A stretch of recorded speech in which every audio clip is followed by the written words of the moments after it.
Good morning. Welcome to our Saturday morning, our scheduled yoga therapy class. I was just doing another program. The program was from the postgraduate institution in Chandigarh. It's called PGI-MER, Postgraduate Institution for Medical Education and Research in Chandigarh, India. And it was a topic on the integrative approach for diabetes. Today our topic is Therapeutic Pranayama and Voluntary Regulation of the Breathing. We'll explain a little bit to you first, then we'll do the practice. First, as you all know, that yoga is a philosophy.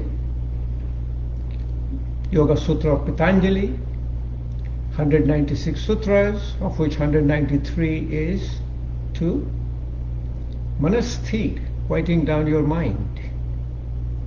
Practice is 8 limbs. Ashtanga Yoga, 8 limbs of yoga. Yam, Niyam, Asana, Pranayam, Pratyahara, Dharan, Dhyan, Samadhi. Pranayama is the 4th limb. Yoga as a therapy is an adaptation of the yoga practice based on the philosophy and practice of yoga. We have a big term we use all the time, keep yoga in yoga therapy. In a Western concept, we use primarily 3 limbs, asana, pranayama and meditation. And in the Eastern concept, that every limb of yoga leads you to meditation. If you look at all yam, niyam, non-violence, telling truth, and all meditation is called chitta vritti nirodha, controlling chattering of your mind. Meditation is medication. At the level of meditation, and if you don't practice meditation, meditation comes to you. And the pranayama is the connector between your body and mind.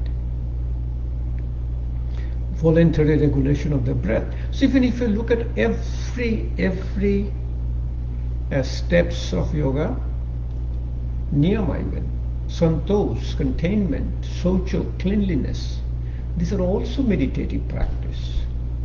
I just did a session for Indian Embassy in Washington DC. The whole practice is called Yoga is Meditation. Every limb of yoga is meditation, and pranayama is the connector. It's in my YouTube. You can go to my YouTube channel and you'll be able to see it. It's called Yoga is Meditation. Pranayama. Pranayama starts from a relaxation response of your physical body called asana. The asana you need to practice pranayama is called sthiram sukham asana. You have a stillness in your pose, you are happy, and you are doing the asana pose. A therapeutic pranayama, which you are going to practice today, should be done completely effortlessly. Effortlessly means during the practice of pranayama, you will be able to talk, you will be able to breathe, you will be able to even sing. That means that pranayama practice will be just like your normal breathing. There will be no effort involved in it. Very, very important concept. Okay, so we'll go slowly and see. Now, if just a little for the fun of it, we talk about many times as a Western concept. Suppose yoga therapy is a pill. You're going to take a pill as a yoga therapy. The pill is your asana. Asana you are taking as a pill. There is an active ingredient inside the pill. The active ingredient is called pranayama. The active ingredient has a mechanism of action. It works, mechanism of action. The mechanism of action is your meditation. That's why the meditation is medication. I have another session saying I did for the Embassy of India in Washington DC, which is called meditation is medication. If you took both the words side by side, meditation, the difference between one T in meditation, medication is C. I call T is for transformation, C is for choice. Take your choice, what you have to do. Pranayam. Prana is a life force. It's a subtle energy. And it's a non-measurable energy. We cannot measure prana. We have a lot of measurable energy in the body. We have a lot of electromagnetic energy. We can measure energy from your heart, energy from your brain with the EEG, EKG, EMGs. But prana cannot be measured. It is carried by the breath. Breath is not prana. Metaphorically, prana could be like your electricity and breath could be like your electric cable. Breath is the carrier of prana. Prana goes through the whole body. In yogic practice, the breathing is not confined to your lung. Our whole body does the breathing. My skin is breathing, my liver is breathing, my kidney is breathing, my brain is breathing, my whole body is breathing. In a pranayama, the prana goes to the organ of healing and is called your pranic healing.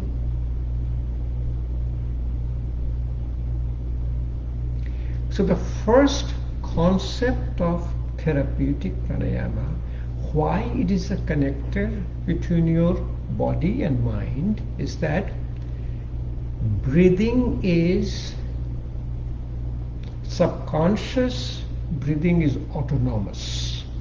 We have a three nervous system: voluntary nervous system, involuntary nervous system, autonomic nervous system. Voluntary nervous system is I can move my hand voluntarily. Voluntary nervous system. Involuntary nervous system is that I'm looking at a food, even I'm closing my eyes, I'm thinking about food, my gastric secretion starts. Involuntary nervous system. Autonomic nervous system, I'm sleeping, I'm breathing. I'm here, my heart is beating. It comes from a brain stem. It comes from a vagus nerve. Vagal activation causes autonomic nervous system. But I may be awake, I can breathe out, take a deep breath in, and I can breathe out. Who is doing it? Is my cortical part of brain, upper part of the brain, which is your consciousness. Consciousness is the input from your five senses. That is your mind. Mind, when you put all the input from your five senses, that is your mind. When your mind gets more processed, it becomes your buddhi, intellect. Manomaya kosh to Vijnanamaya kosh. Buddhi gets more processed, it becomes a wisdom. It's called Anandamaya kosha. So the breath is a connector between your voluntary and involuntary functions of our body.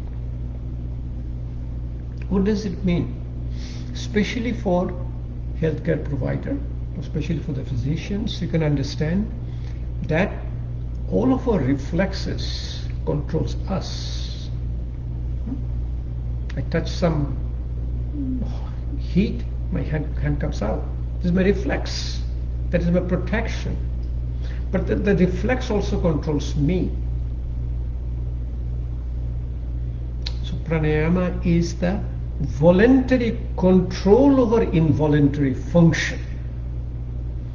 So the next title, if you see Therapeutic Pranayama, voluntary regulation of the breathing. That you are able to control your brain stem from your cortical area. Remember, beyond the cortex we have a limbic system, amygdala, hippocampus, which you call emotional brain. So if you think about a body, mind and spirit, many a time we call it a pineal gland is your spirit. Pituitary gland, the master gland. Third ventricle is called Brahma's cave. Very, very powerful. But what yogis do with the practice of activation of parasympathetic tone, they have a control over autonomic nervous system. So, let's start with a little bit of physiology of the lung before we start. Lung is like a balloon. It has 4.5 liter of vital capacity. Vital capacity means amount of air you can exchange in and out. So 1.5 liter is called residual volume, which resides in the lung to keep it open. Because like a balloon, it has to keep open. Out of 4.5 liter, guess what? The amount of air we breathe in and out normally is only 500 milliliter, 0.5 liter. So we have about 80 to 90% reserve in our lung. If we call it inspiratory capacity, that we are able to breathe in, from 0.5 liter it's almost 3 liters. So inspiratory reserve I have 3.5 liter. Expiratory reserve I have almost 1 liter. So 3.5 and 1 is about 4.5 liter, what you call vital capacity. So in our Western medicine, we really measure in pulmonary function test, it's called FEV1, forced expiratory volume in 1 second. How much air I can breathe out forcefully in 1 second, that is the sign of my health. So people ask me, I always say, extend your exhalation, extend your life. Slow down your breathing, extend your life. What does it mean? I'm breathing about 15 to 16 breaths per minute. If I can reduce my breathing rate and I'm practicing it, slowly and slowly you will see the muscles of respiration are skeletal muscles. They can be trained. I can easily do 4 seconds out, 2 seconds in, 2 seconds in, 4 seconds out. Slowly and slowly with practice I can do 4 seconds in, 8 seconds out. 8 seconds in, 16 seconds out. 10 seconds in, 20 seconds out. But without any effort, effortless practice.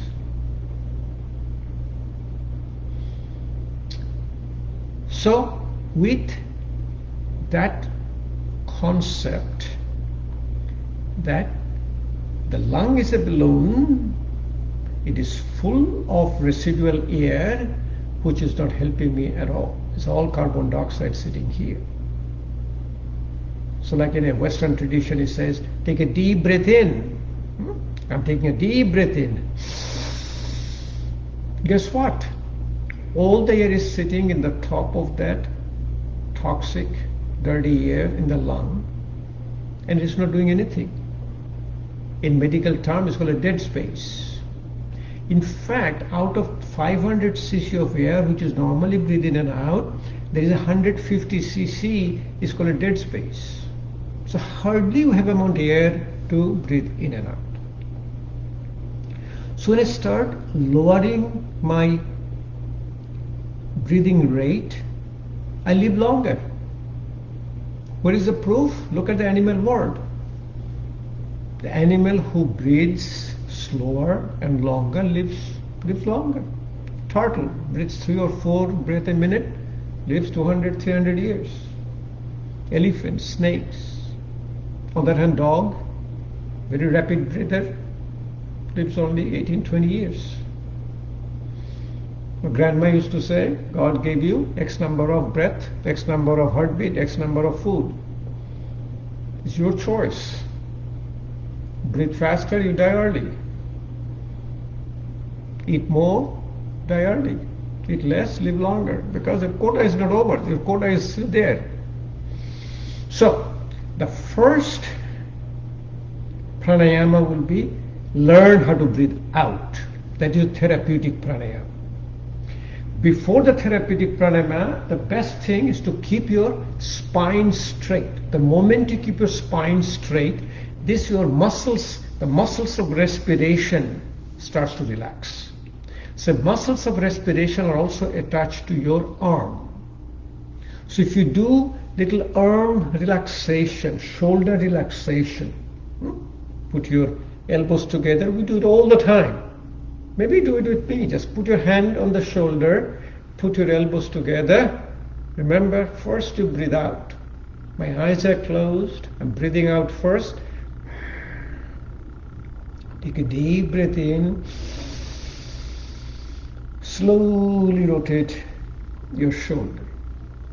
This will relax. This will relax the muscles of breathing. Breathe in, breathe out.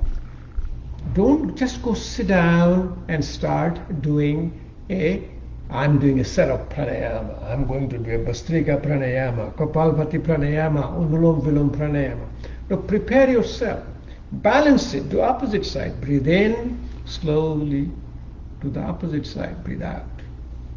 Breathe in, breathe out.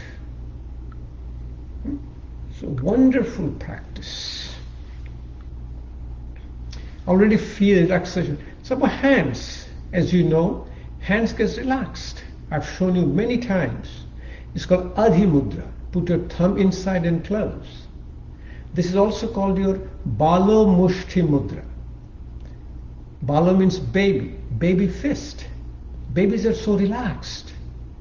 So you can do it with your breathing. Put your hands in front. Breathe out first. Take a deep breath in. Breathe out. Do a Adhi Mudra. Breathe in. Breathe out. Breathe in. Breathe out. Wrist gets relaxed with extension and flexion. Breathe in. Just sitting down, and very nice way to sit down is sitting in a chair. I was just trying to see, I have a chair in the back. If you sit in a chair, as I showed you all the time, keep your spine straight. I'm sitting here, I'm sitting in a nice Sukhasana, and I'm the Sukhasana always, I change my foot, I change my side so that I get a balancing act. It's a very, very important yogic concept. So, hand relaxation, wrist relaxation, your shoulder relaxation, the upper part of the body we'll do called prayer pose to the back, Paschim Namaskar. So always learn how to breathe out longer than breathing in. Physiologically, breathing out is your parasympathetic and breathing in is sympathetic. Exhalation is parasympathetic, inhalation is sympathetic. All the disease which is killing us is our sympathetic overdrive. Sympathetic overdrive. In fact, a friend of mine, he just shared with me yesterday. I want to just want to share with you. It was a beautiful statement he made.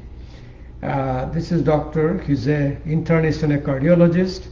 His name is Dr. Roshan Tilreja, and his diagnosis: paroxysmal sympathetic hyperactivity is a syndrome that causes episodes of increased activity of the sympathetic nervous system.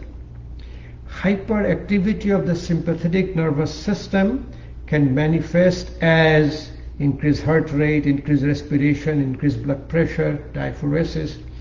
Paroxysmal sympathetic hyperactivity, PSH.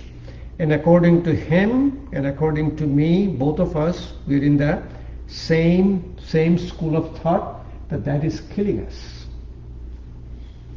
So what is helping us is a parasympathetic activation, able to learn how to breathe out longer than breathing in.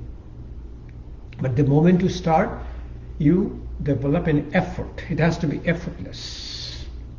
The most tightest part is our neck, and the neck is we do the 4 postures in the neck, and it's called a Brahma Mudra.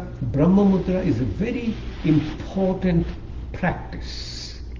Very important practice. And in the Brahma Mudra, when you do, you incorporate called a Bumblebee Breathing, called Bhramri Pranayama. So let's do just one couple of Bhramri Pranayama, and you'll see Bhramri Pranayama totally quiets down your 5 senses. Then it creates a vibration. The vibration has the same vibration as your brain, and the 2 vibration cancels. It's called a harmonic resonance, and it completely puts in a quiet, calming state.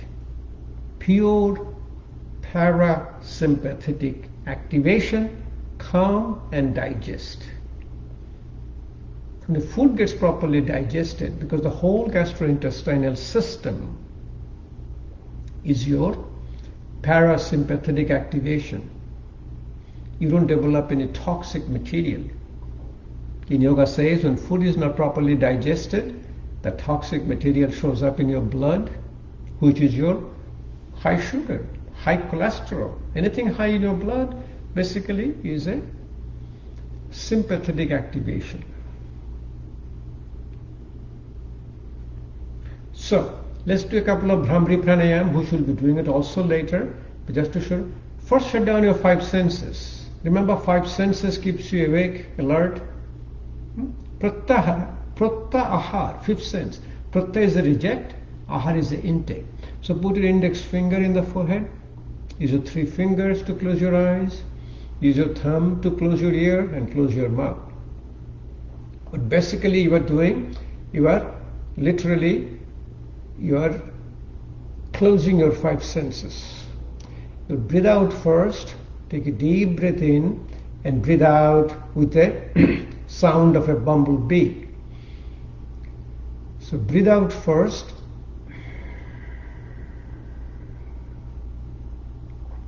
Take a deep breath in.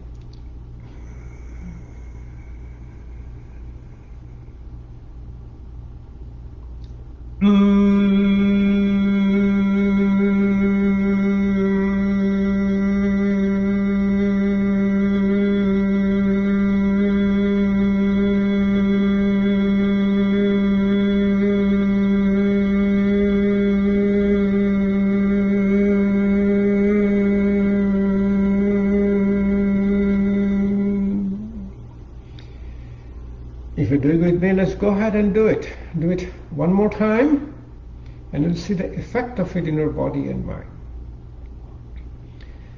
Breathe out first.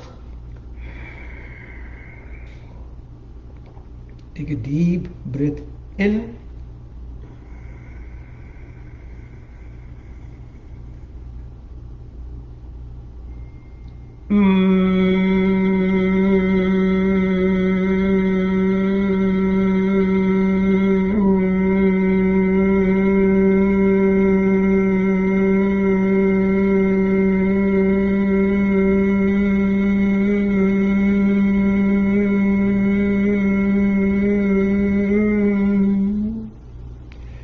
Practice with me, do a palming and cupping and a powerful relaxation. Rub your hands. Rub your hands. When you feel the warmth in your hand, if you're wearing glasses, remove your glasses. Take both the hands.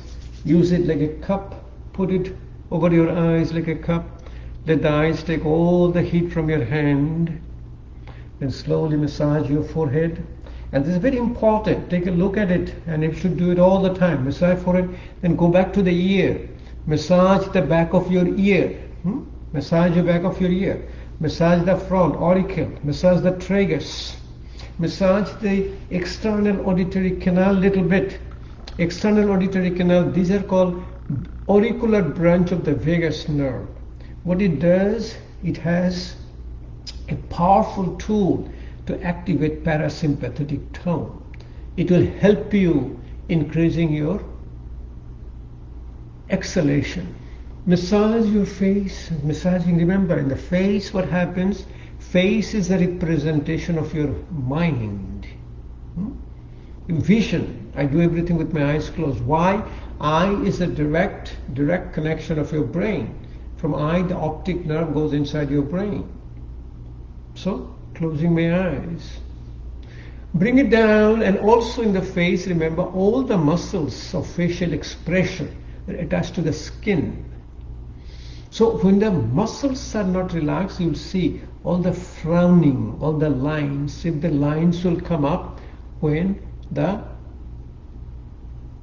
facial muscles of expressions are tight.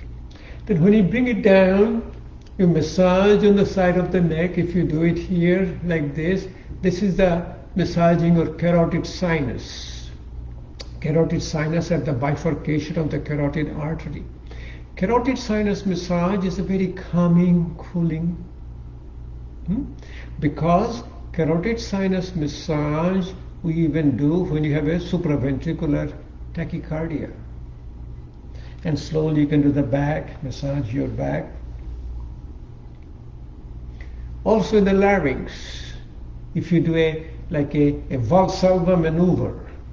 Valsalva maneuver, it activates your vagal nerve branches, because branch of the vagus nerve, there's an auricular branch of vagus nerve, then the vagus nerve comes down, it comes down between your foramen magnum from the brainstem, it comes in between your carotid artery and the internal jugular vein in the carotid sheath, and a lot of on the right side, when it comes underneath the subclavian artery, it gives a recurrent laryngeal nerve. Left side, it goes all the way up to the arch of the aorta, gives a recurrent laryngeal nerve.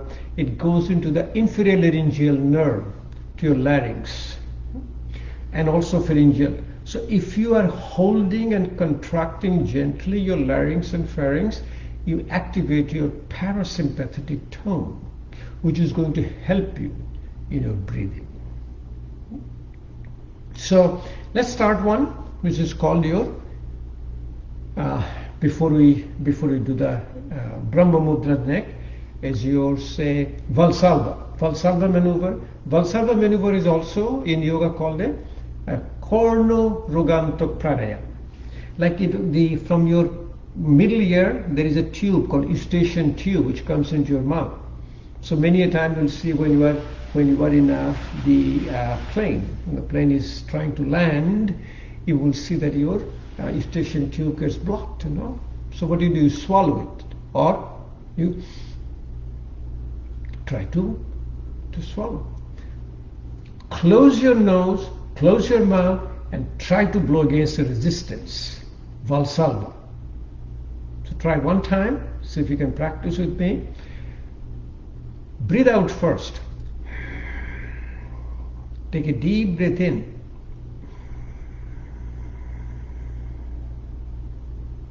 Close your nose and mouth so you can breathe out.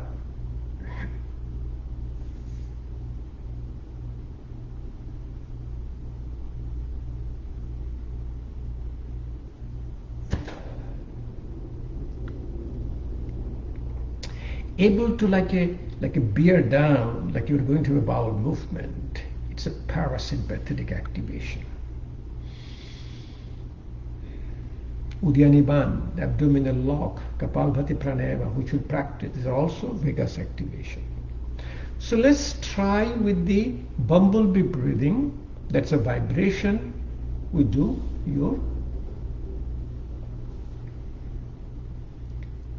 4 movements of the neck to relax before you do all the pranayama. So these are all also part of pranayama practice. Sthiram, Sukham, Asana. I also change my foot and slowly I progress from Sukhasana. I go to Siddhasana, put the heel in the back, put my one foot in the top, and my knee just drops down. It's a very nice way to sitting down. Use your hand, use the Adhi Mudra. Adhi Mudra, if you practice, if you keep on practicing with Adhi Mudra, slowly and illustly, I do all the asanas in Adhi Mudra. Then when the neuroplasticity sets in, what will happen? Your hands will go to Adhi Mudra for you without even knowing. That you don't know when hand goes to Adhi Mudra. So let's practice. If you have been practicing with me, you have done it so many times in the past. Breathe out first. Take a deep breath in and slowly put your neck to the back. And breathing out with a bumblebee breathing sound and put the neck in the front like this.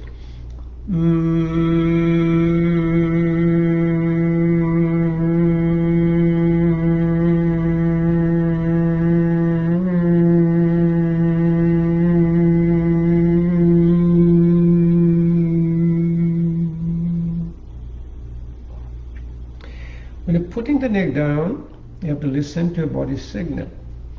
What is your body's signal? No pain. If you get a pain, if you come down a pain, what do? You back off.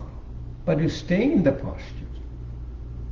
You say, I'm having pain, I'm not going to do it, you will never have any improvement. So, and then effortless breathing. What is effortless breathing? What I'm doing, I'm talking, I'm singing, I'm breathing. Plus also you can see I have some saliva in my mouth. When you get a saliva in your mouth, that means there is a parasympathetic activation. Let's do one more time. Breathe out first. A deep breath in, slowly drop your neck to the back. Breathe out.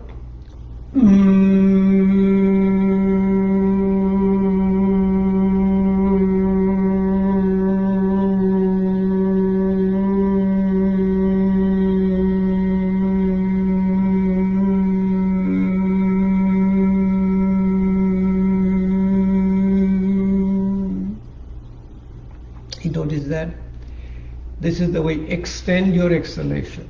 Exhalation is a lot longer than inhalation. Next one is a side and both sides. Slowly do it completely effortlessly. Breathe out first. Remember, all yoga practice you breathe out first.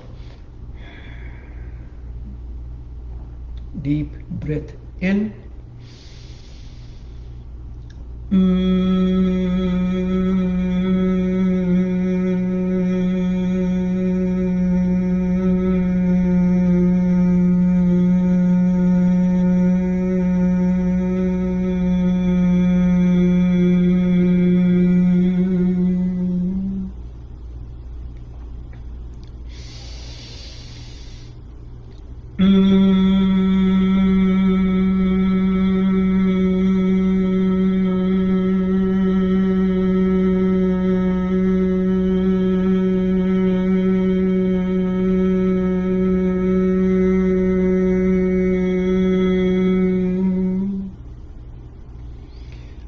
to the back without turning your shoulder. And always remember, always practice yoga with a smile in your face and completely relax. Tightness, rigidity is going to kill you. Flexibility is health. Rigidity is a disease. And physicians, we know, our final rigidity is called rigor mortis, dead. Breathe out first. Take a deep breath in.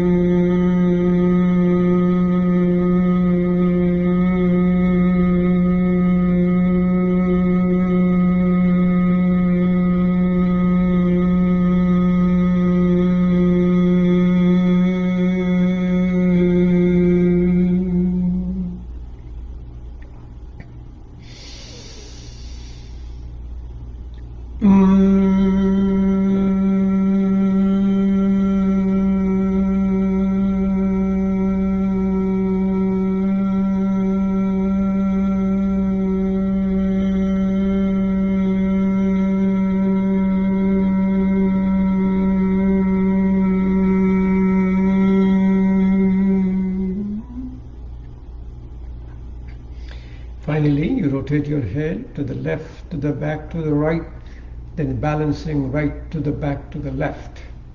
Drop your head down. Breathe out first. Take a deep breath in.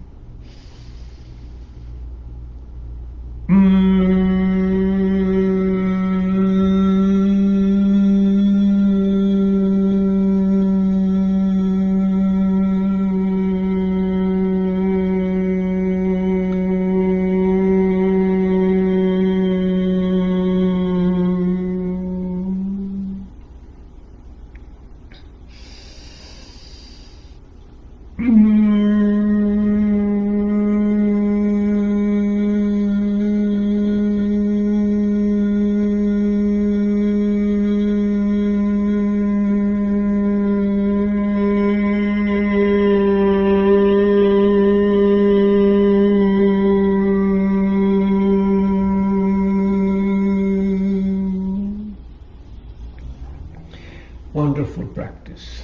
You can do anywhere, anytime, absolutely not an issue at all. You get a profound level of relaxation. Okay? Now, let's practice the simple breathing technique, which is yogi call it Dirgho Shash. Dirgho Shash. Dirgho means long, Shash means a breathing, long breath. And also I'm feeling a state of relaxation, and you may not be able to see me, but what I'm doing, I'm slowly progressing with my sitting postures. I was in a easy pose, then I got a stuff pose, then I'm in a called Ardha Padmasana, half lotus or Swastika Asana. Then I've shown it to you how to relax your body. Take your fingers, put in between your toes. When you keep your finger in between your toes, your whole the feet in the lower extremity gets relaxed. So instead of Adhi Mudra, I'm going to do here now. Now what you do, you slowly and slowly you breathe in and out. But also, let's do another very powerful relaxing asana. It's called a Paschim Namaskar, prayer pose to the back. So generally we do a prayer pose like a hand in the front. Let's do the prayer pose in the back and see how beautifully you get a proper relaxation of the whole upper part of the body. So put your hand here. Slowly you get into a prayer pose. Keep your spine straight. Keep your eyes closed and slowly bring it up here and keep breathing. Breathing out longer than breathing in. Also in my practice, what I do this prayer pose to the back, and I also incorporate my Brahma Mudra, my neck rotation, the 4 rotations of my neck.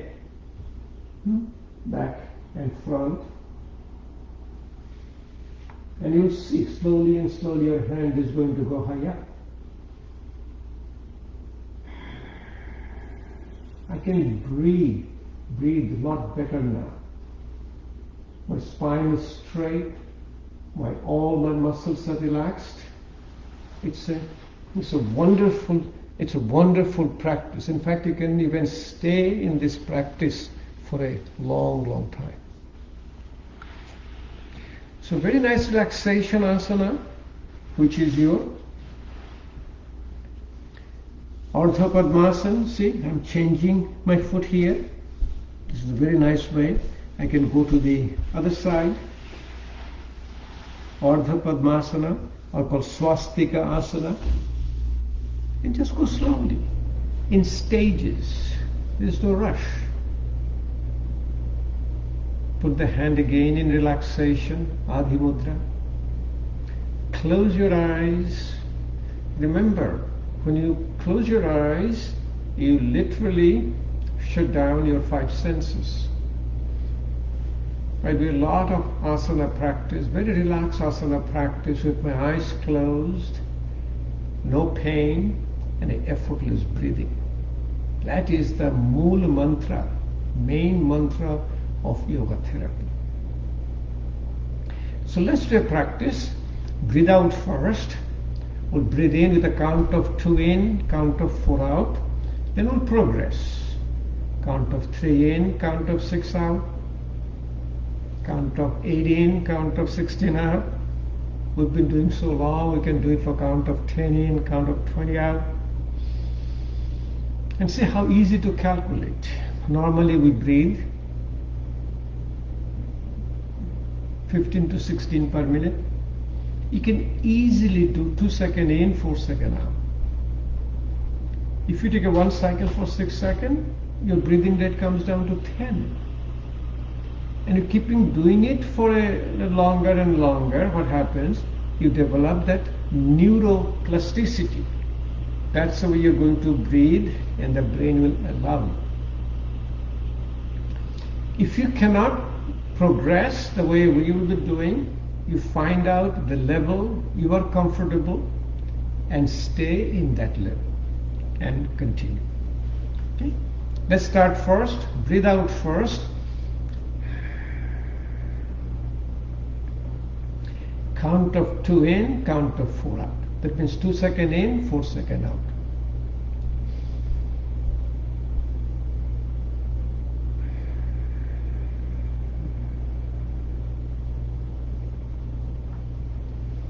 Just a count of 4 in, count of 8 out. If you can progress with us, let's progress. If not, stay where you are. Breathe out first.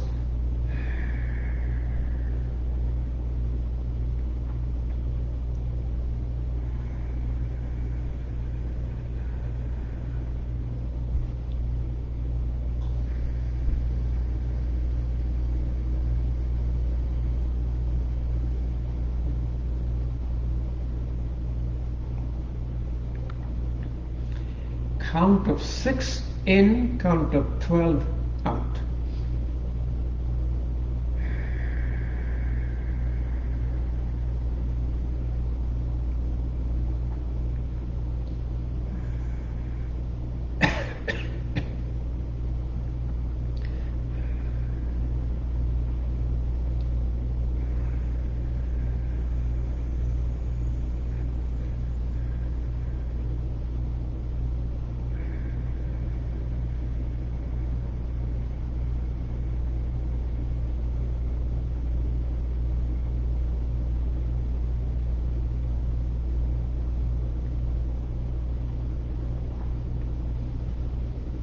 Let's see if we can do count of 8 in, count of 16 out.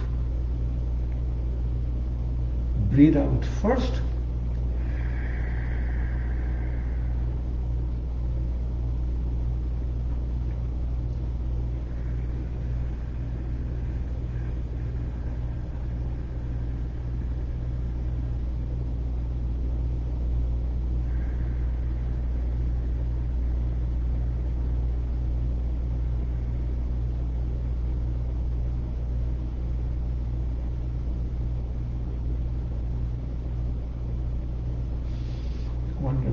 One more time, pumping and cupping, because this is a powerful relaxation response. You feel the heat in your hand. You're wearing glasses, remove your glasses. Your hands over in the cup, your eyes. Massage your forehead. Massage your eyes. Massage your ears, the back and the front and the tragus, external auditory canal. Face, the carotid sinuses in the back.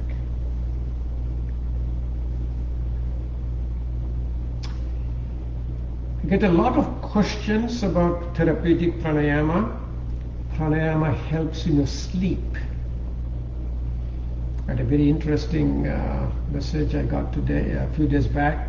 One of my friend here, he was talking to one of the family members in India, and he said, I'm going to bed now. Before going to bed, I'm practicing a pranayama called a Murcha Pranayama. Murcha is called fainting. It is so relaxed you feel like fainting. So he said, where did you learn the Murcha Pranayama? I said, yeah, looking at the class of Dilip, So it is now, it is virtual, it is all over. So I'm very relaxed, I'm comfortable, I'm putting my... So what is the physiology behind it? I'll show you. You do this Murcha Pranayama before going to bed. Then when you get into the bed, what do? You incorporate your longer exhalation, because that is parasympathetic. Then you incorporate some breath holding. What the breath holding does two things, because it's very physiological, that when you hold your breath, you build up more carbon dioxide in your blood. And medical term is called as CO2 narcosis. The carbon dioxide, it acts like a narcotics. That means it cools you down. Same way we'll show you when you do the Bhastrika Pranayama, very slow, medium and a fast, you develop hyperventilation. And what is the physiology behind your breath and the brain? Or physiology behind your breath and the lung in the whole body. So the person who is dying, what happened? They expire. First breath comes out. When the lung stops, then the heart stops. When the heart stops, then the brain stops. When the brain stops, all the cellular function stops. So when you improve your pulmonary function, you improve your heart function, improve your brain function, improve your cellular function. When you breathe in inhalation, the intracranial pressure inside the cranium, it comes down a little bit. When you breathe out, pressure goes up a little bit. So there is a little bit of expansion and contraction even in your cerebrospinal fluid.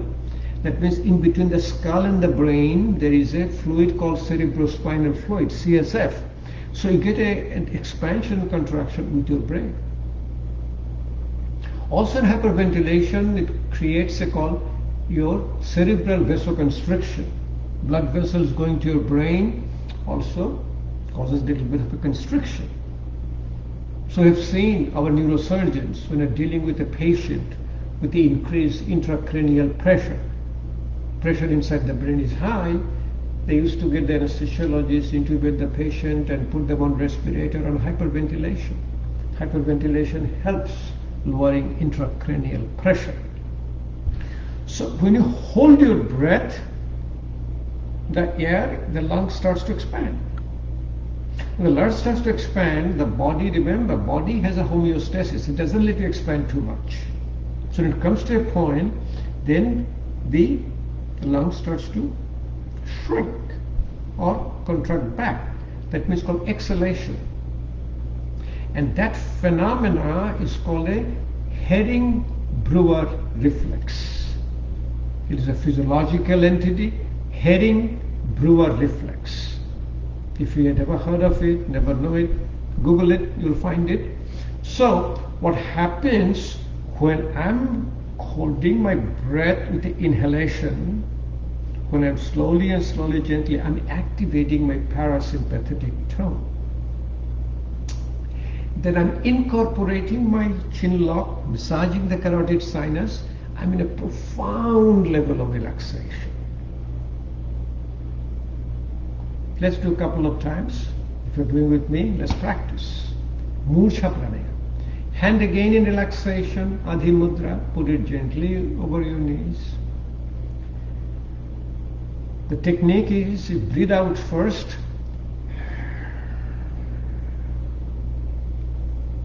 Take a deep breath in.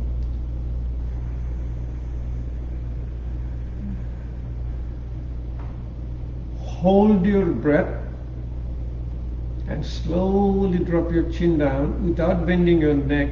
Bring the chin close to your chest and see how long you can stay here.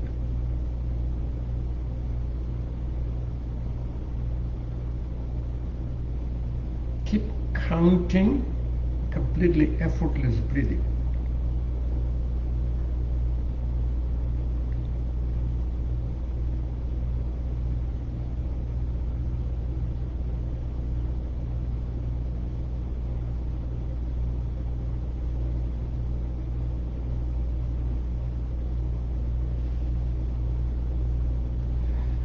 Wonderful practice. Remember, therapeutic pranayama practice you can do anywhere, anytime, throughout the whole day. You will need an empty stomach to do your Kapalabhati Pranayama, the Uddiyani Bandh called Bajra Pranayama. The rest of the pranayam you can do, but we really recommend you to do a practice 1 hour in the morning, 25 minutes of asanas, 25 minutes of pranayamas, 10 minutes of meditation. Just do one more time, just get you very effect of Murcha Pranayama before going to bed. Breathe out first. Take a deep breath in. Hold your breath with a chin lock.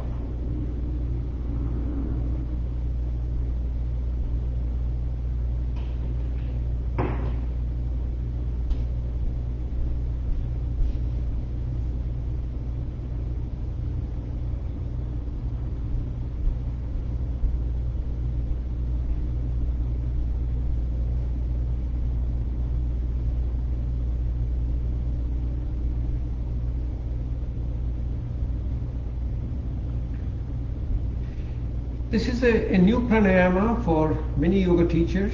They always call me and remind me, we have never heard this, have done the practice. A very effective pranayama. Herring brewer reflex with a carotid sinus massage. Insomnia and sleep apnea is the root cause for all of our ill health.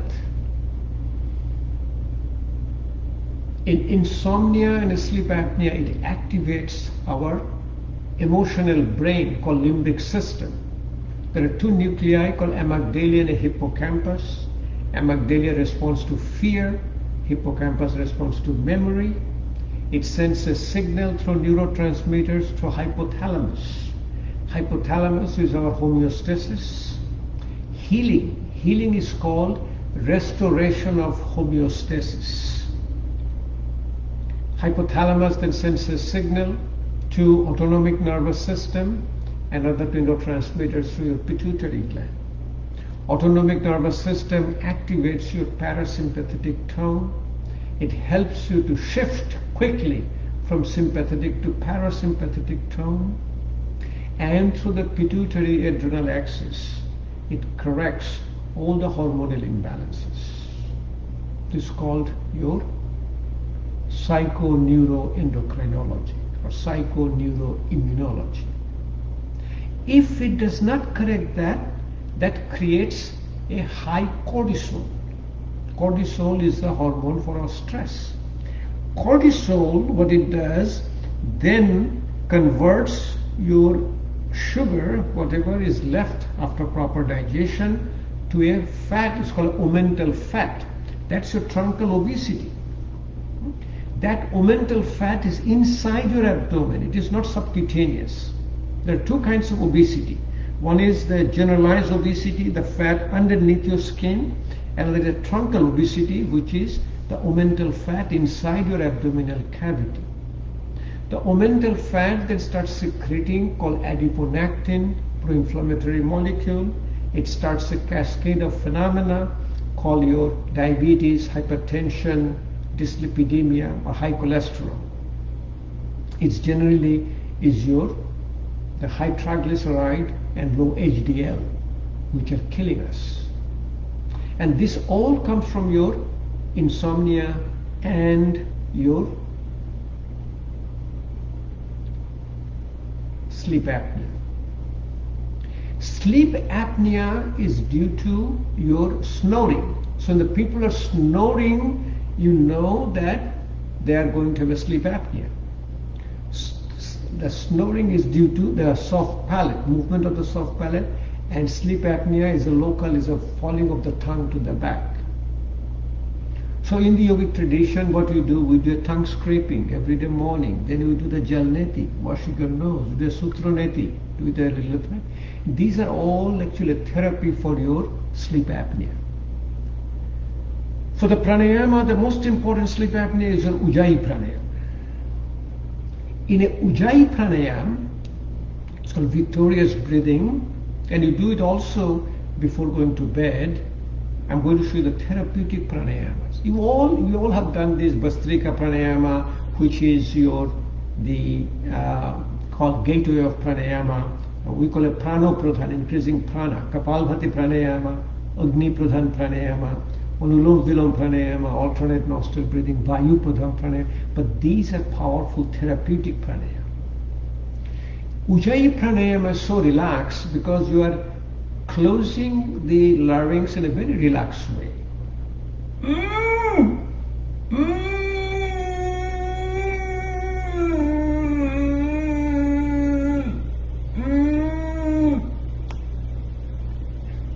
And let me show you what happens in Ujjayi pranayama. When you are in a relaxed state, what happens, you will see your abdominal wall will suck in. That is called your Uddiyani Bandh, abdominal lock. And that helps you. You're relaxed enough, you're going to fall asleep. Let me show it to you and you will understand what I'm talking about.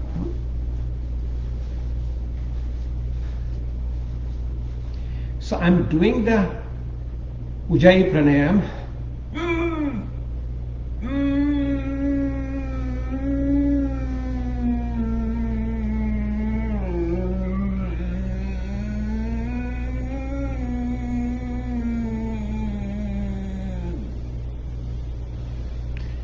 This looks like an advanced practice. These are not advanced practice. These are all relaxation. You see, you have a saliva in your mouth. So what you do this Ujjayi Pranayama, you do the Ujjayi Pranayama, incorporate the Uddiyani Bandh, then you incorporate the Jalandhar Bandh, the chin lock, which is activation of carotid sinus, is another relaxation.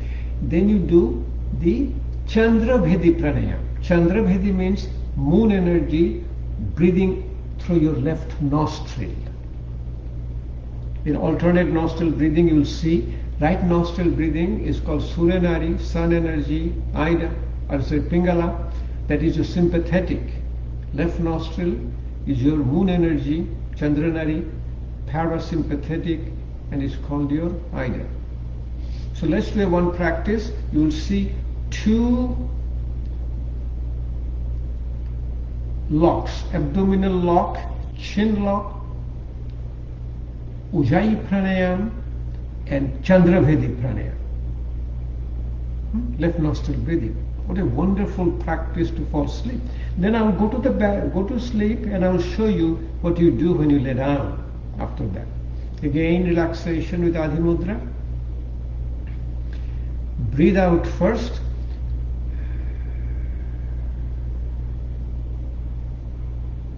Take a deep breath in.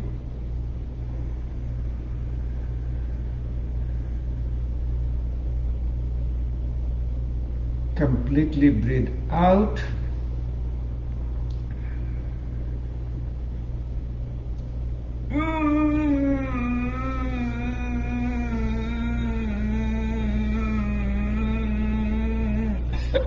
Sorry. You know, when you get a cough, that means your Ujjayi Pranayama is complete. That means it is affecting the right place. The cough comes where the Ujjayi Pranayama comes from. One more time. So again, I just want to really emphasize on it. Saliva in my mouth. I've been talking over an hour. I have not taken any water. My mouth is completely wet.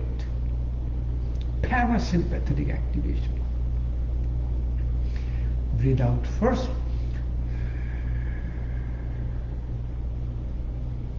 Deep breath in.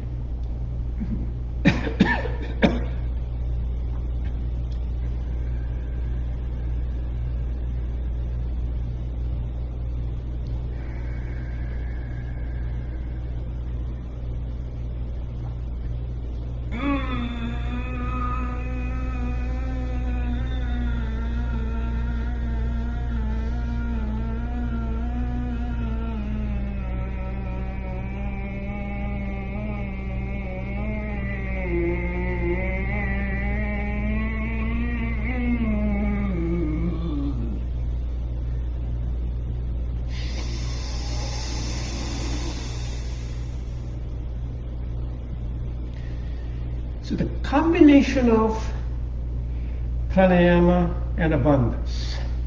Get a little bit of drainage comes out when you do in the morning, when you do jalneti, it happens, but this is entirely normal for your practice.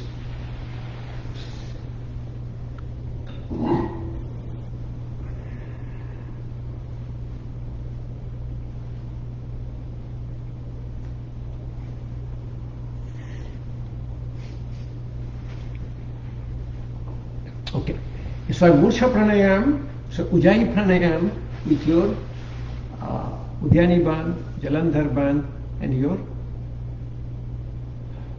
Chandra Bhedi Pranayam. Okay. Now you're laying down in the bed. How do you sleep? And how do you incorporate therapeutic pranayama to go to sleep? I just got it. Suppose you're sleeping. The yogic way of sleeping is, let me show it to you. First, they will get into the bed, and generally you keep your head a little bit above your chin, like this. So for that, you may like to put a little pillow underneath your head. That is normal. So there's a small pillow for me. You take the pillow, and hope you can see me. Okay. Okay. First, you incorporate asana. You sleep like a baby. If you've seen a baby, how they sleep, the baby will sleep. It's called your Supta Baddha Konasana. Put your both the feet together, knees on both sides, palm facing high up. Eyes are closed. First, you incorporate exhalation longer than inhalation. Generally, I do about 5 breathing like this. Then I incorporate a 5 breath holding. And let me show you how to do it. First, you will see, I will do, let me just show you first, long exhalation. I'll breathe out first. I will breathe in with a count of 5 in and count of 10 out. Breathe out first. Breathe in with a count of 5 in and a 10 out.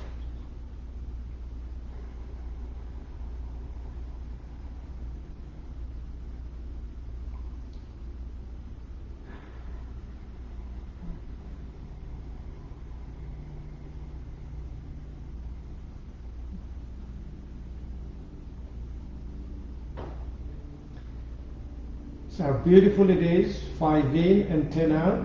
I'll do about 5 times. And I'll stay in this asana called Supta Baddha Konasana. After 5 of this breathing, I'll incorporate 5 breath holding. A simplest breath holding is count of 4 in, count of 16 hold, and count of 8 out. Then when you can do it, you can keep on doing it a little longer and longer and longer. So let's show you one time, then you can do 1:4:2. Then you can do count of 5 in, count of 20 hold, count of 10 out. We generally can do, we've been doing it so long, we can even do count of 10 in, count of 40 hold, count of 20 out. Let's do 4, 16 and 8. And let me show you my hand. Count of 4 in.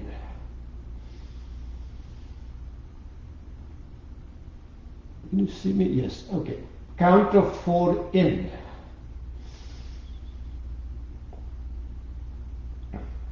Count of 16 hold.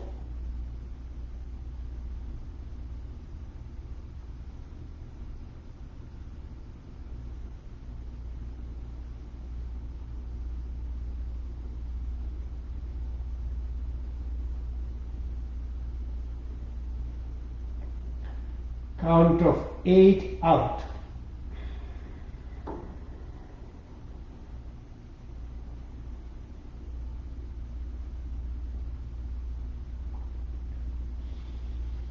This is one round of breath holding. Keep on increasing the number and do it about another 5 of them. Let's do the next one. Count of 5 in, count of 10 or 20 hold, and count of 10 out. Count of 5 in.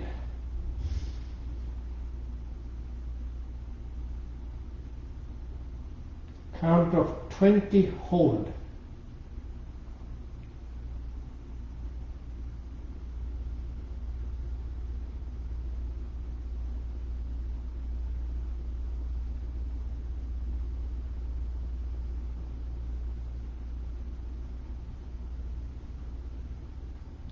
Count of 10 out.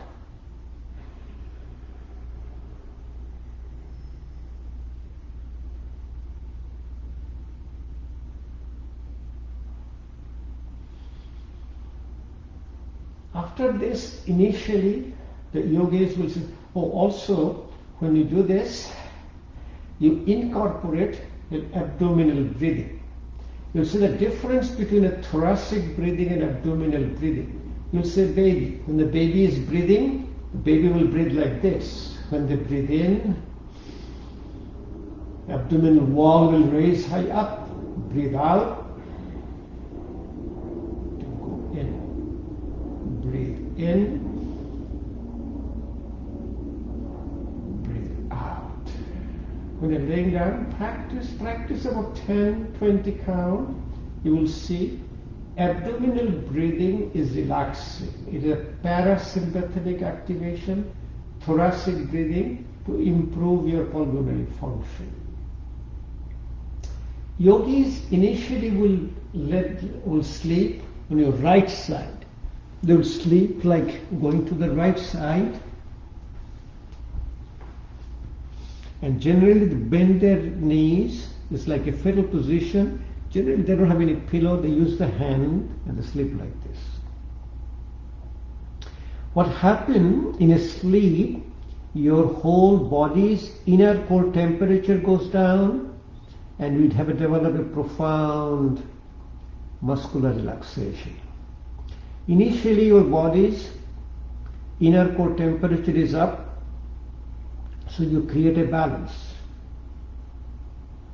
Create a balance. With a balance in left nostril, breathing is cooling, your body is heating, it causes a little bit of a relaxation by your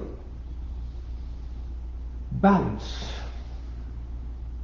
Once you are sleeping now, then you switch over, you do the left side. So when you do the left side, you will be turning and doing your sleeping on the left side. Same way, and the hand goes there, and you are in a fetal position. this is the way what happens. Your body core temperature is coming down and your right nostril is more open. And right nostril is open. Also, you have the inferior vena cava, which drains the blood on the right side, and there is no compression. And when you get up, you slowly get up from your sleep. And generally, you don't try to get up. You sit down for a while before you get up. So what are the components? You sleep in a Supta Baddha Konasana, like sleep like a baby. You incorporate a breathing out longer than breathing in, about 5 to 10 times. Incorporate breath holding in a ratio of 1:4:2. 1 inhalation, 4 holding, 2 exhalation. And then you start first sleep on the right side with your fetal position, then go to the left side on a fetal position. It's wonderful, and you will definitely fall asleep. The most energizing pranayama is your Bhastrika Pranayama. Bhastrika is called a bellows. Bellows is your improving your pulmonary function. We call it a gateway of your pranayama. Going against the grain of your habit is pranayama. What does it mean? Normally, my inhalation is active, exhalation is passive. But I have a muscles of inhalation and muscles of exhalation. Both the muscles are working. And you always breathe through your nostril. When you breathe through your nostril, air goes through your nose and the air gets filtered. Nose is like your personal air conditioner. If outside air is warm, it will cool it down, and outside air is cool, it will warm it up. And then the air goes on the side of the nostril, is called a turbinate. The turbinate directs the air towards your larynx. So whole air, when you breathe through your nose, it all goes through your lung, larynx, trachea, and the lung. And in the process of going the air over the mucosa of the sinuses, it releasing a substance called a nitric oxide. Nitric oxide is a very potent vasodilator, and nitric oxide also acts on your endothelium to secrete cyclic GMP and acetylcholine, which were mediator of your parasympathetic tone. And somebody always asks me, why cannot I breathe through your mouth? So if you breathe through your mouth, you don't know where the air has gone in. Whether it gone in your stomach, gone in your lung, you have no idea. So somebody says, no, I have to breathe through my nostril. If you breathe through your nostril, what do? You breathe through, I breathe through my mouth. Breathe through your nostril. You breathe out through your mouth. It's more physiological. But what happens in that situation is that your muscles of expiration, that means muscles of exhalation also loses its power. So let's do little Bhastrika Pranayama, the bellows breathing. I take my watch off because it's a little bit of a strain. And this what it's measuring. It is measuring all of your vital functions. It continuously recording EKG, continuously recording your heart rate. So we get all the physiological effect and record it. So the Bhastrika is the bellows, active inhalation, active exhalation. It will be like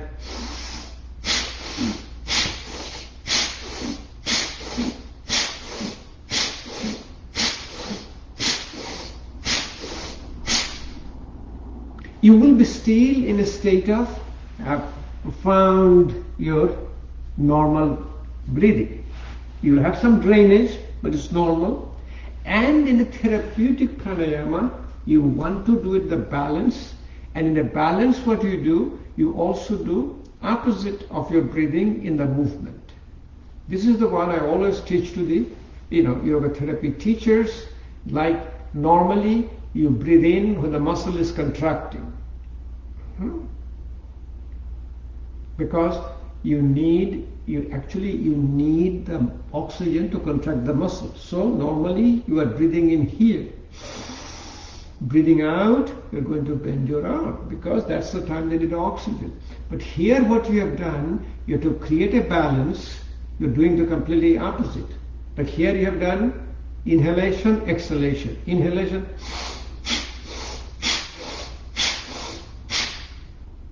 Now do completely opposite again. Inhalation.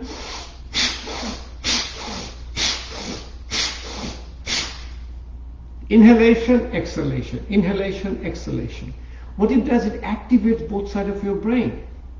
We are lateralized. I'm right-handed, right-footed. I'm using always my left brain. That is a real cause of my dis-ease. Effortless ease comes from your activation of both sides of your brain. You can do it a lot of ways, but moving your body, what happens? It helps you. Remember, it's called aerobic glycolysis. Our end product of metabolism is glucose. Glucose combines with oxygen, forms carbon dioxide, water, and ATP. ATP is an energy, adenosine triphosphate. Energy is like a catabolic energy, anabolic energy, metabolic energy. These energies are always guiding us. But if you don't have enough oxygen, what it does, it creates a lactic acid, pyruvic acid, pain-producing substances. That is the one which is killing us. You need to have an aerobic glycolysis. All the pain, when you move it will go away. So you can do it with your hands in the front and back, like this.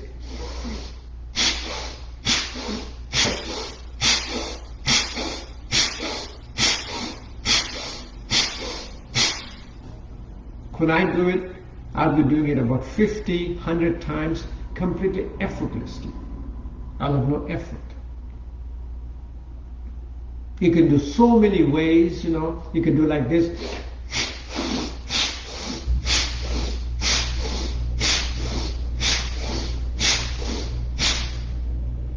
I've even shown you how to use it in during your all your say asana practice.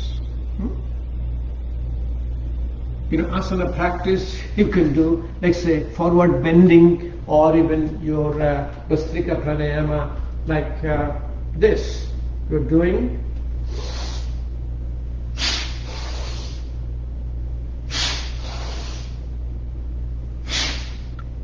very nice way. Or get the chest opening, like here.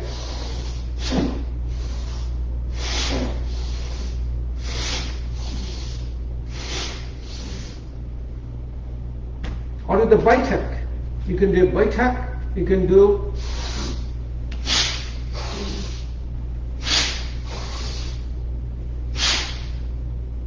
so Bhastrika Pranayama is really a pain relieving pranayama.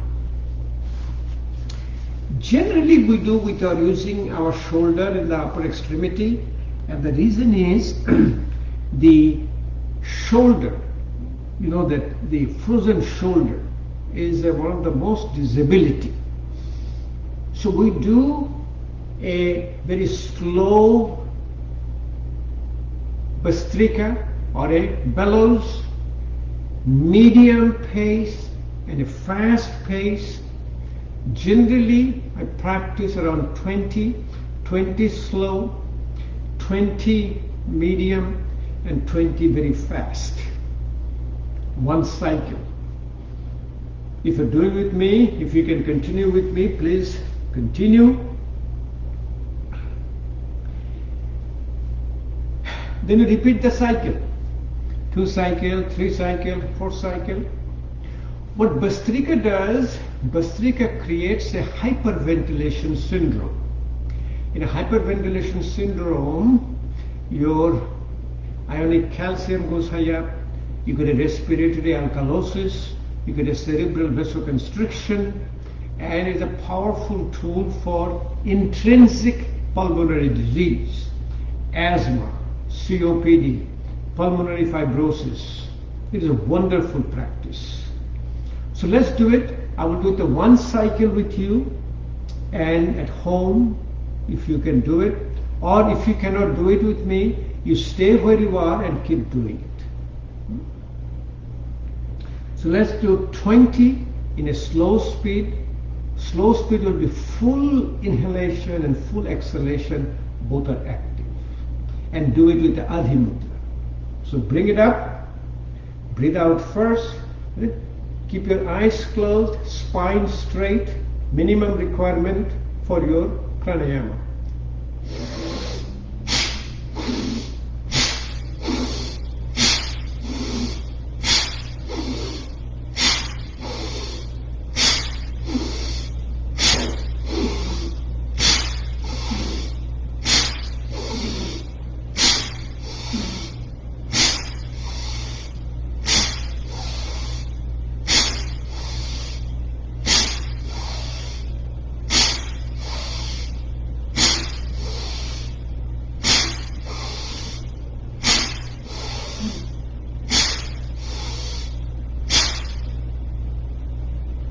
A medium pace, another count of 20.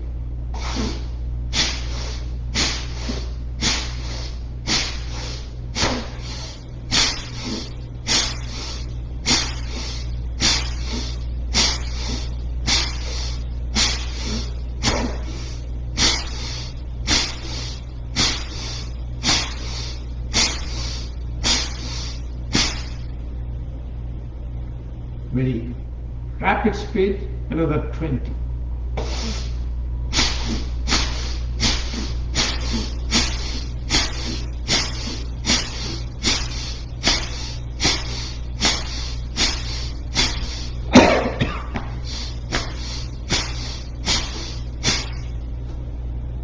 One cycle. I'm at a normal breathing. I'm still breathing normally, I'm talking, I'm singing, I'm in a profound level of normal respiratory cycle. That's what you need to achieve with the practice. It is called a neuroplasticity. You will come here, no question about it. And you see, and slowly I always change my foot. This is the practice you need to do. You will feel that one side is easier than the other side because you're lateralized. One side of the brain is working, and that you have to correct yourself. Very, very important. And you repeat this cycle. Repeat the Bhastrika. So Bhastrika is to improve your intrinsic pulmonary diseases. Intrinsic pulmonary diseases, and it's also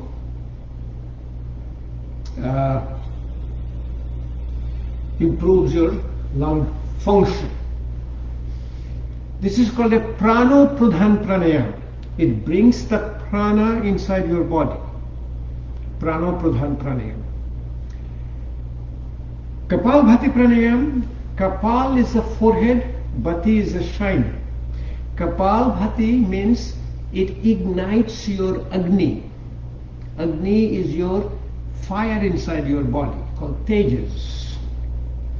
One in the stomach is called Jathar Agni, in the stomach. There are about 40 kinds of Agnis. Agni is called your proper perfusion, proper innervation, proper function of an organ. We have a 5 Agnis in the liver called Bhuta Agni.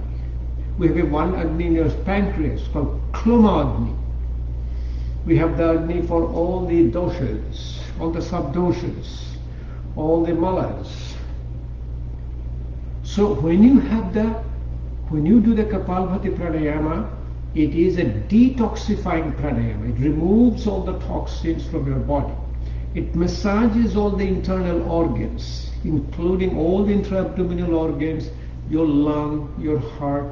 There's a profound physiological effect. Most physiological metabolic pranayama. Very good for your diabetes, truncal obesity, even your heart disease, lung disease. You know, you can name a disease, you can be treated with a slow Kapalabhati Pranayama. This Kapalabhati, when it becomes a lot faster, you can do, but with effortless, it becomes a Kriya called Shodhan Kriya. Kapalabhati is 6 Kriyas: Tratak, Nasya, Dhoti, Kapalabhati, Nauli, Basti. There's a lot of techniques yogis do. Bhatkram, Shitakram, Bhutakram. They'll take the water through your nose, bring it out through your mouth, water through the mouth, bring it out through your nose, doing their Jalneti with the Kapalabhati. Okay. Kapalabhati Pranayama also done with the mudras. You know, we are going through the mudras. This is called a Dhyana Mudra or a Gyana Mudra. This is also Dhyana Mudra. When you put your finger down, it's called a Vayu Mudra. It controls your vata. It improves for your pain. This is called a Shunya Mudra. It improves your hearing. This is a Prithvi Mudra. This helps in your obesity and diabetes. This is your Prithvi Mudra. It controls your bladder, the fluid content in your body. Ring finger, this is called your Shakti Mudra or a Prana Mudra. This is your Apana Mudra. Middle finger, ring finger and thumb. When you put an index finger down, this is called an Apana Vayu Mudra. This is called a Hridaya Mudra. It helps your heart function, lung function. A lot of other mudras are there, called Vayana Mudra, your Udana Mudra. This is called a Ganesh Mudra. You move out of your obstacles. You can do it in all body type, Ganesh Mudra. This is Linga Mudra. You've seen yesterday, I showed you to Hakini Mudra, helps your concentration. The Shankha Mudra helps in anxiety. Dhenu Mudra, alternate fingers. Very nice, touching. Index finger touches middle finger touches index finger, the ring finger touches little finger to the ring finger, with my eyes closed. It's a wonderful balancing both sides of the brain. So touch your index finger and thumb, spine straight. Let's do a little practice. Very slow, 1 per second. Concentration in the belly button, pushing it back, air will come out through your nostril.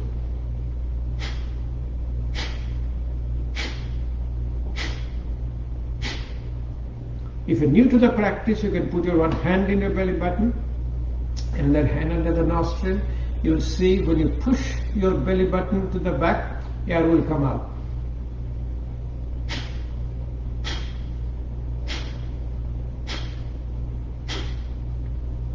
This is called active exhalation. You keep on doing it. Let me tell you the benefit and let me explain this pranayama to you. You don't stop. I'll change you to the hands to change the mudras.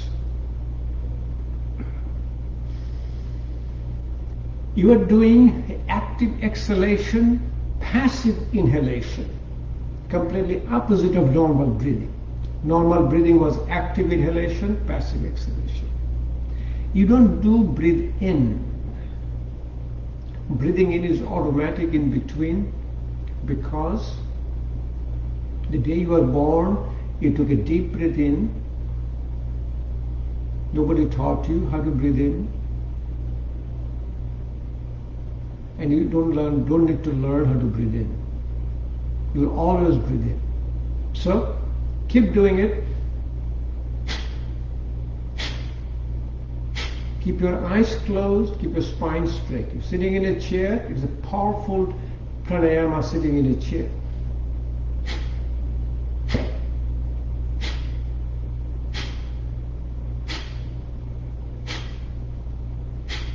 My awareness is only in my belly button. I am not even breathing. I have no connection with my breathing. And I'm breathing in between without knowing. Change your finger, put in a Vayu Mudra. Maybe I generally do it about 30, 40, 50 in each mudras. Generally do about 10 for your practice.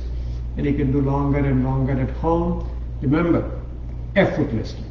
Initially do it for 30 seconds, it's okay. Slowly and slowly you can bring up 25 minutes of pranayama, maybe 5-10 minutes of Kapalabhati Pranayama.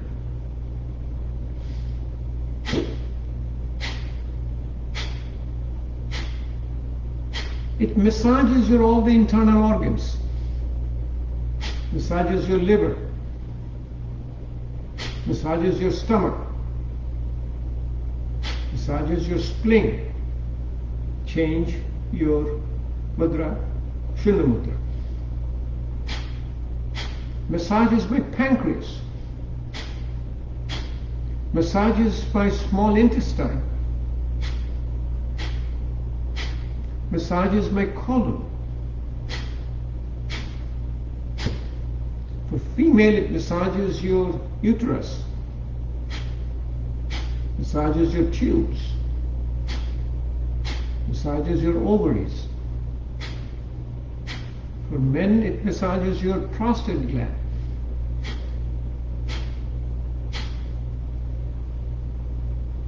Pranayama Mudra, touching your ring finger and thumb. When you are pushing your belly button to the back, it massages your diaphragm. Above diaphragm is sitting, two sides, there is a lung, and between is the heart. It massaging the lower part of the lung. How do I know? Air is all coming out. I'm not pulling it out. I'm pushing my belly button in, all the air is coming out. It's a wonderful practice. Touch your little finger and thumb. This is your Varun Mudra. Helps controlling your bladder, helps controlling your fluid, and it gives you a beauty in your whole skin.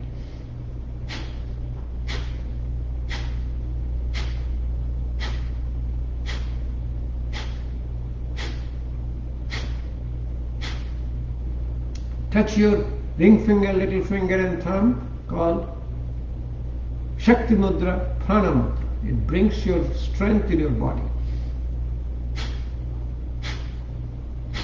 In between your lung is sitting your heart. So it's massaging your heart.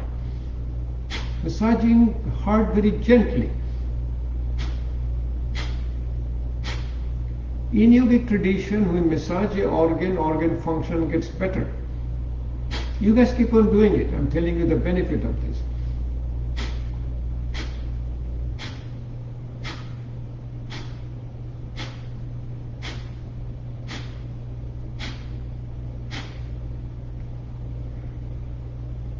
The Apana Mudra, little finger, little ring finger and thumb.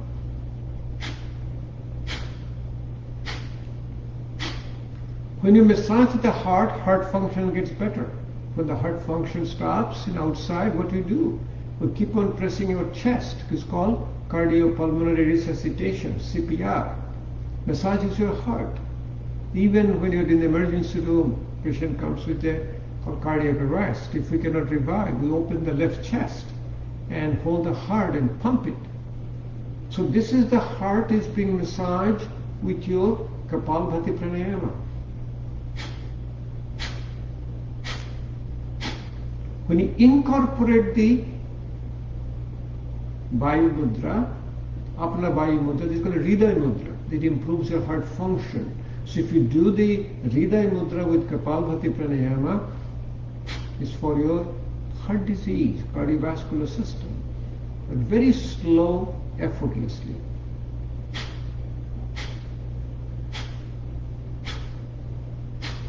You can do the Linga Mudra. Linga Mudra improves your all the congestion, coughing, all the secretion comes out. Children will do all the time. Children put their hand in Linga Mudra when they're having a drainage from their nose and sinuses. These are daily practice. This is a daily practice we do. Daily practice we do. Your Bhastrika Pranayam, Kapalabhati Pranayam, Anulom Vilom Pranayam. Anulom Vilom Pranayam is alternate nostril breathing, and the alternate nostril breathing is a very meditative breathing. And let me show it to you, the techniques, but you're practicing it at home more and more. So, in a Kapalabhati Pranayama, remember the Pranayam, the prana is going to the organ of healing, and the mudras are called neurophysical connector for the prana to go to the organ of healing. So when you do the mudra and pranayama together, you get the synergistic effect. And the most effective way to do is the Kapalabhati Pranayama with the mudras. In Anulom Vilom Pranayam, alternate nostril breathing, use the left hand, use your Jnana Mudra and put it over your. Use the right hand, close your right nostril. You don't have to close too much. Let me come a little close to you so you'll be able to see a little better. And I'm sitting in a Sukhasana, alternate Sukhasana. Alternate Sukhasana, very powerful therapeutic asana. Jnana Mudra. Close your right nostril. You don't have to close all the way. I see people are pushing, doing hard. Just put it gently up to the left nostril. Breathe out through left nostril. Do it with your eyes closed. You'll see get a lot more relaxation. Breathe in through your left nostril. Close your left nostril with the ring finger and little finger. Breathe out through your right nostril.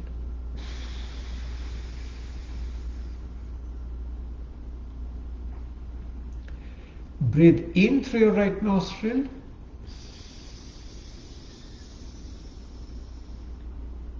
Close your right nostril. Breathe out through your left nostril.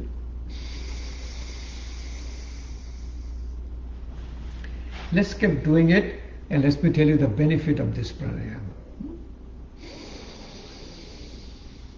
Left nostril is controlled by the right brain. The right brain is intuitive.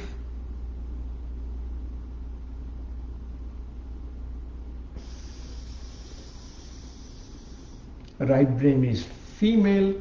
Right brain is cooling.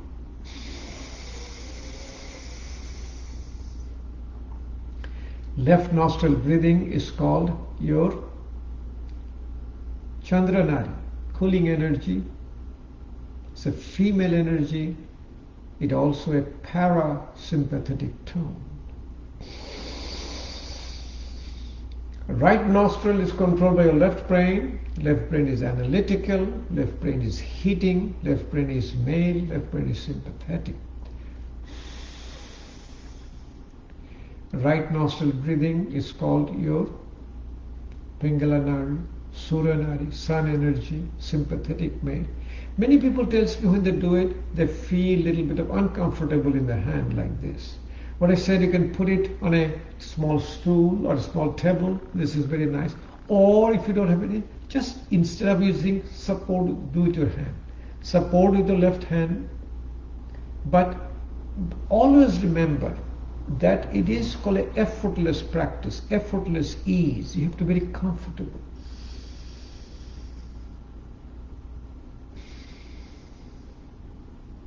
Slowly you bring the whole your relaxation. Use Vishnu Mudra.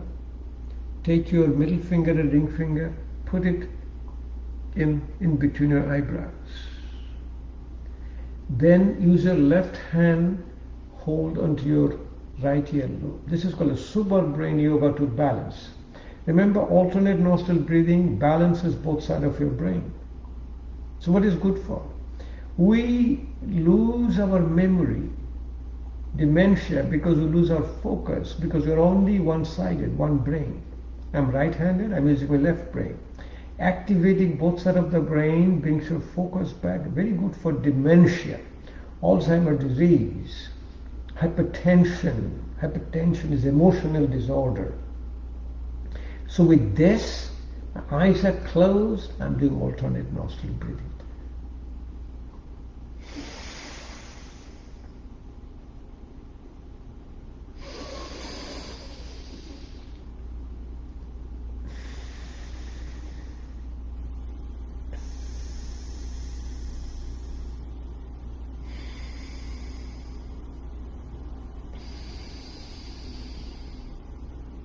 My eyes are closed.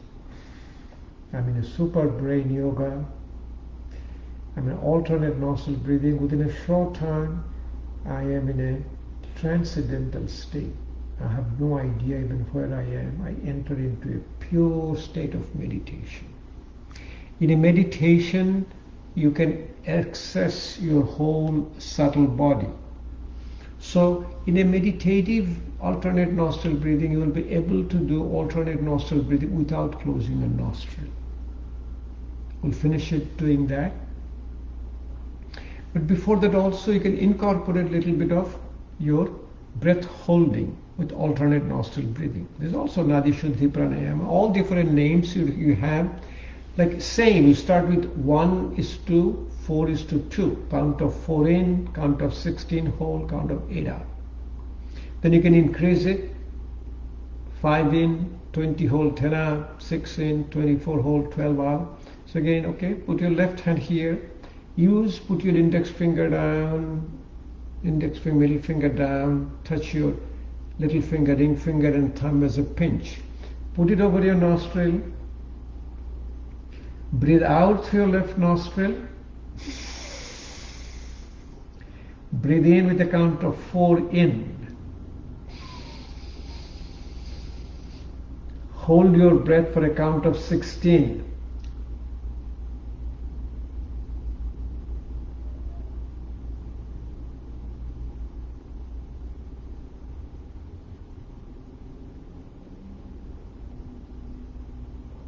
Breathe out with a count of 8 out.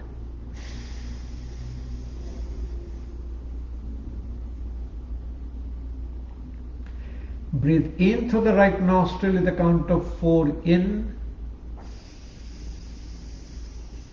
Hold your breath, count of 16.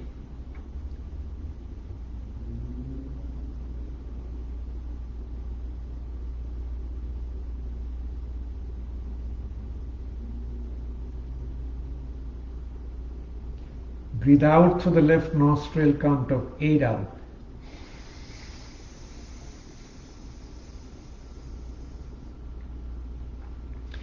This is breath holding with alternate nostril breathing.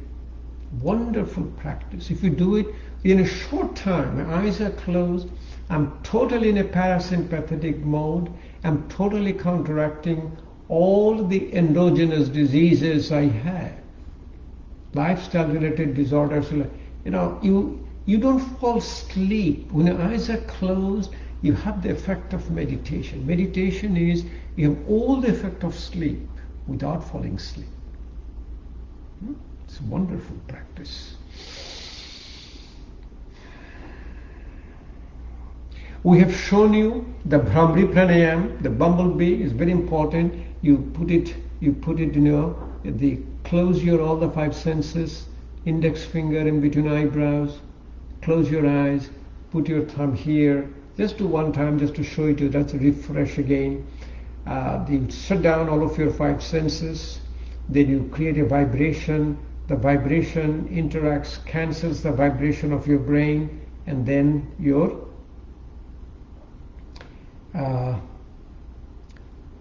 get a called harmonic resonance. So breathe out first through your nostril. Take a deep breath in.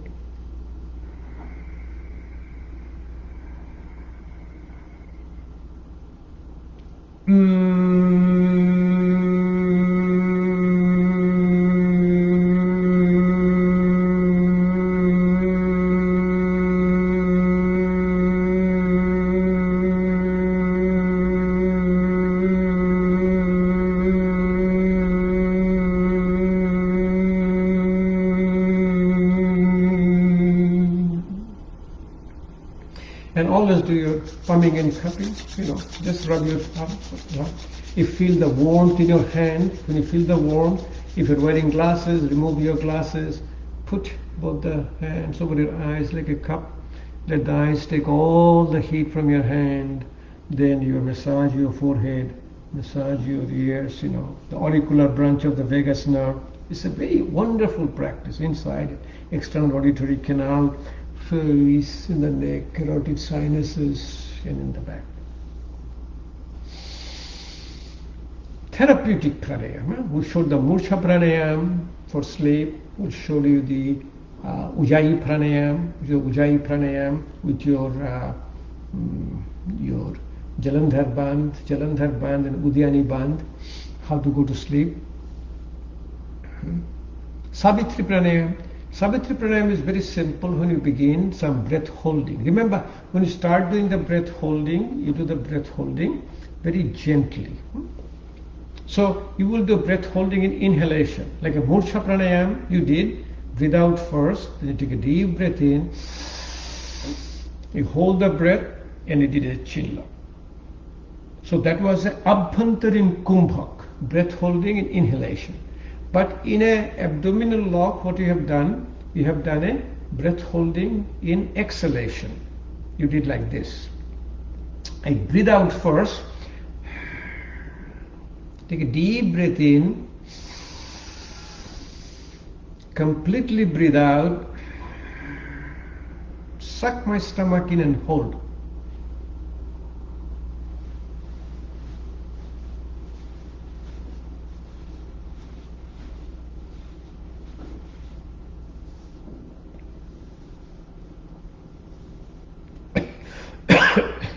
So this was a breath holding in exhalation. In English we call it suspension. Inhalation, you hold the breath, is called retention.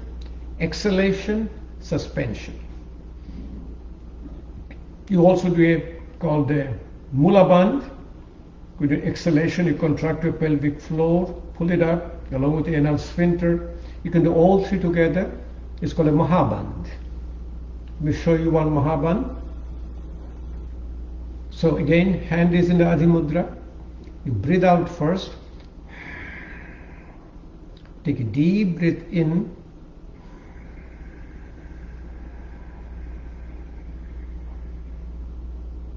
Completely breathe out.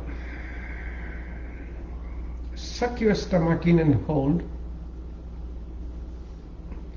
Contract your pelvic floor and pull it up along with the anal sphincter.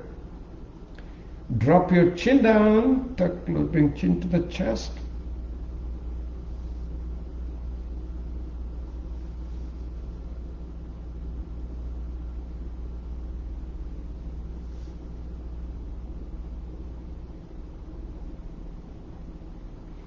Great lock, Mahabandh. After that, you take a deep breath in. Health is able to do called a 3-stage breathing. Dirghashas. You breathe out first. Breathe in. You can clearly see, you can filling up lower part of the lung, middle part of the lung, upper part of the lung. When you started initially, we could only fill up the lower part of the lung. Slowly and slowly we could do it.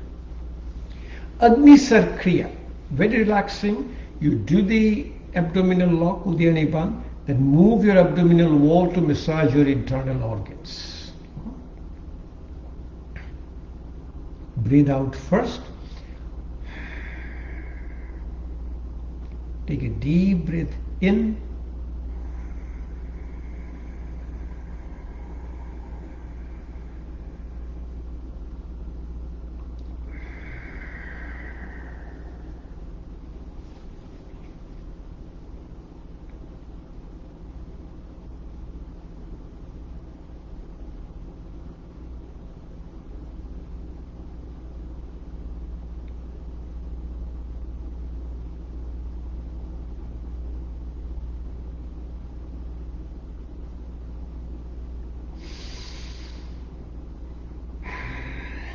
Wonderful practice. Massaging all the abdominal organs. Powerful tool for people with diabetes. So when you incorporate breath holding, always remember, do it very slowly, very gently, as if it's still a normal breathing. Do not put any effort. People say, I heard people, I'm taking a breath in, I got some pain in my chest. Back off, back off. Savitri Pranayama, a very gentle breath holding. So 2:1, 2:1. So 2 inhalation, 1 holding, 2 exhalation, 1 holding. It is as simple as it is for us But people who are starting breath holding, it may be a great effort for them. So let's do the one round. Count of 6 in, count of 3 hold, count of 6 out, count of 3 hold. Savitri Pranayama, beginning of your breath holding. Again, hand is in Adi Mudra, eyes are closed. Breathe out first. Breathe in with a count of 6 in.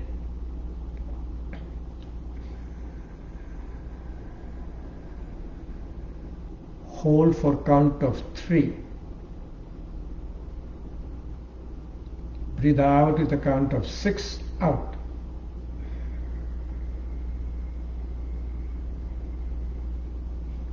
Hold for count of 3.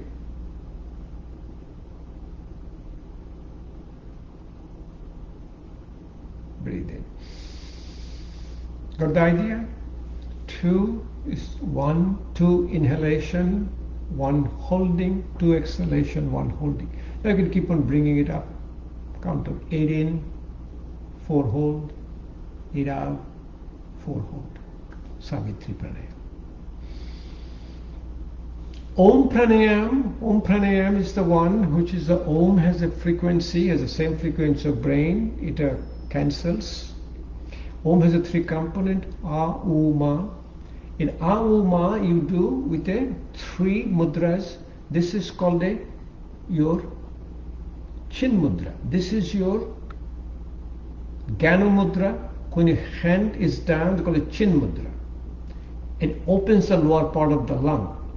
And when you close your both hands, it is called a Chinmay Mudra. And when you put a thumb inside, Adi Mudra.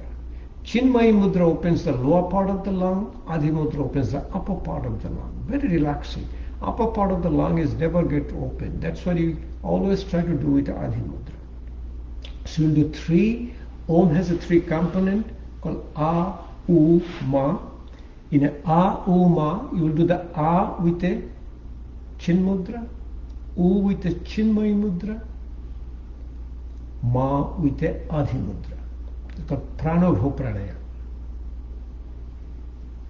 Close your eyes. Breathe out first, Chin Mudra.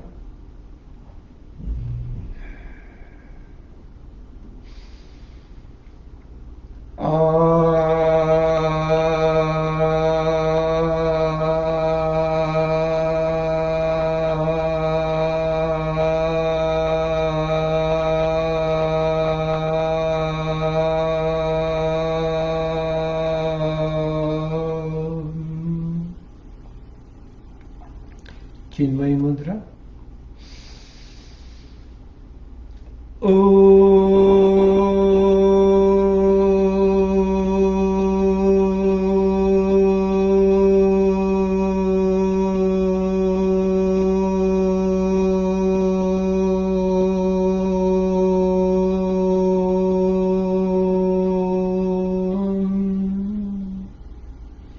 Adi Mudra Ma.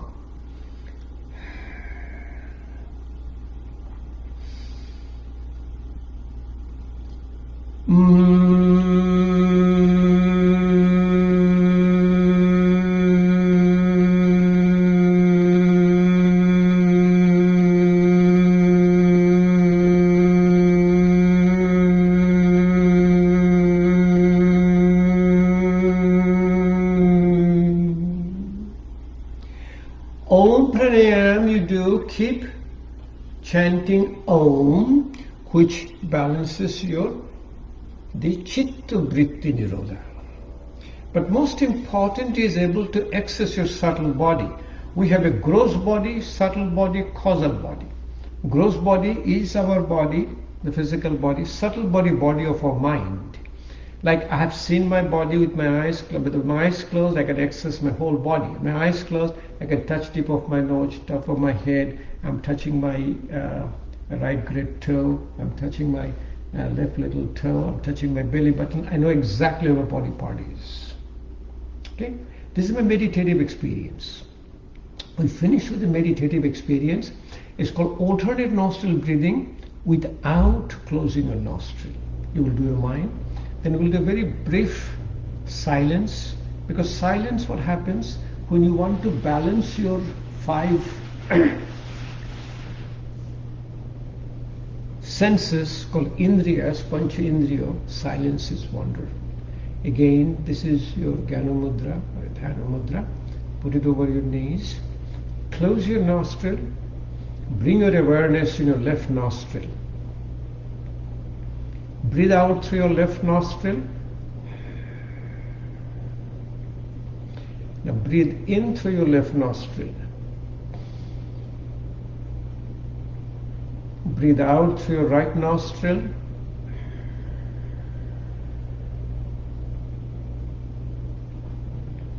Breathe in through your right nostril. Breathe out through your left nostril.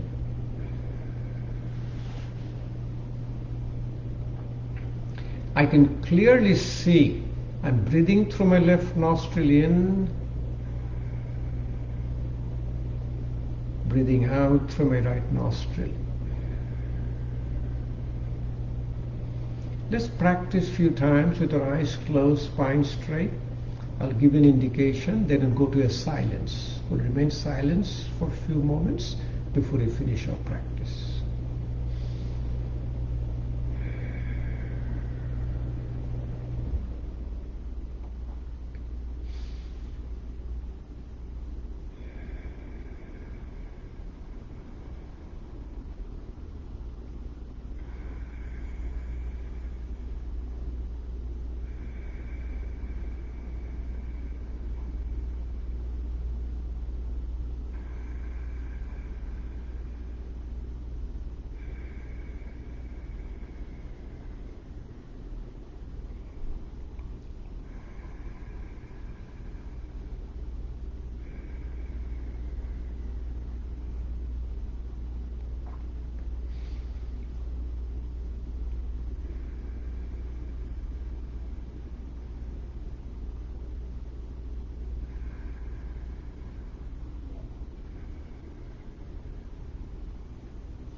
Then stay in a state of silence for a few moments.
Slowly bring your both the hands in front of you. Touch your little finger and thumb. Separate your ring finger, middle finger and index finger. Padma Mudra. It connects your body, mind and spirit. Slowly bring the Padma Mudra close to your heart. Heart is the site of the soul. The Therapeutic Pranayama provides us the real therapy. Asana was the practice. Pranayama is the therapy. Meditation is the mechanism of action. Meditation is the medication. Gives us wellness. Mental and spiritual wellness causes healing. Restoration of homeostasis. Slowly bring your hands in front of your heart mudra, Anahata Mudra. Bow your head down. There's a yogic tradition called Namaste. I honor the divinity within you. You are divine. Finish with another palming and cupping. It's a wonderful practice. Rub your hand, rub your hand. When you feel the warmth in your hand, if you're wearing glasses, remove your glasses. Use the hand as a cup over your eyes. Let the eyes take all the heat.